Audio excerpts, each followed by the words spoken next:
Selamat pagi kepada Miss Nadia selaku pensyarah bagi subjek KAZ 1063 Analisa Kurikulum Prasekolah.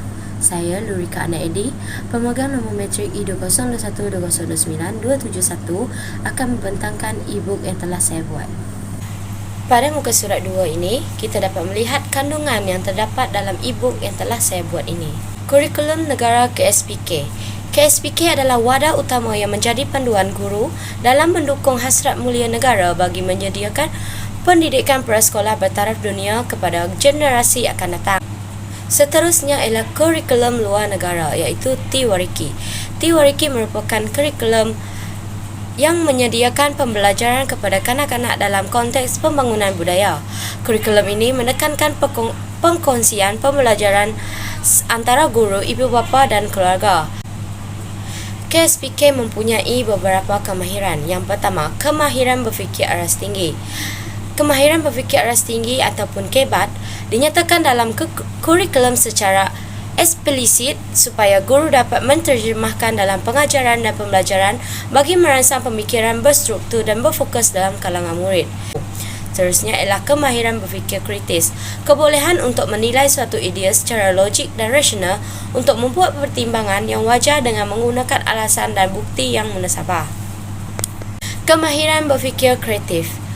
Kemampuan untuk menghasilkan atau mencipta sesuatu yang baharu dan bernilai dengan menggunakan daya imajinasi secara asli serta berfikir tidak mengikut kelaziman. Yang seterusnya, kemahiran menakul. Keupayaan individu membuat pertimbangan penilaian secara logik dan rasional. Yang terakhir adalah strategi berfikir. Strategi berfikir merupakan cara berfikir yang berstruktur dan berfokus untuk menyelesaikan masalah. Kemahiran Tiwariki. Tiwariki pula kanak-kanak memperoleh bahasa dan simbol-simbol mereka sendiri. Kanak-kanak akan membangunkan kemahiran-kemahiran komunikasi, bukan lisan melalui aktiviti lakonan mengikut emosi gembira, sedih, takut dan marah dengan mimik muka. Manakala kemahiran lisan.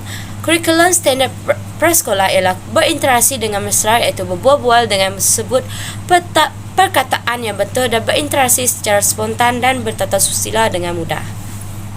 Kelebihan kemahiran KSPK. KSPK mempunyai kemahiran yang berasaskan fikiran yang tinggi, mempunyai kemahiran membuat pertimbangan dan penilaian yang logik. Manakala Tiwariki pula mempunyai kemahiran lisan yang berkesan dan mempunyai gaya tersendiri dengan menyampaikan sebuah emosi melalui lakonan. Kekurangan kemahiran pula, KSPK, kemahiran berfikir aras tinggi ataupun KEBAT kurang sesuai untuk kanak-kanak. Tiwariki hanya mempunyai dua kemahiran yang utama. Fokus KSPK, kurikulum prasekolah berfokus untuk melahirkan murid yang mempunyai kebolehan komunikasi dan bersosialisasi dengan yakin.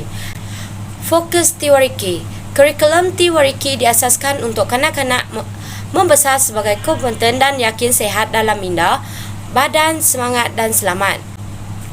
Kelebihan fokus KSPK dapat melahirkan murid yang mempunyai kebolehan komunikasi dan bersosialisasi dengan yakin.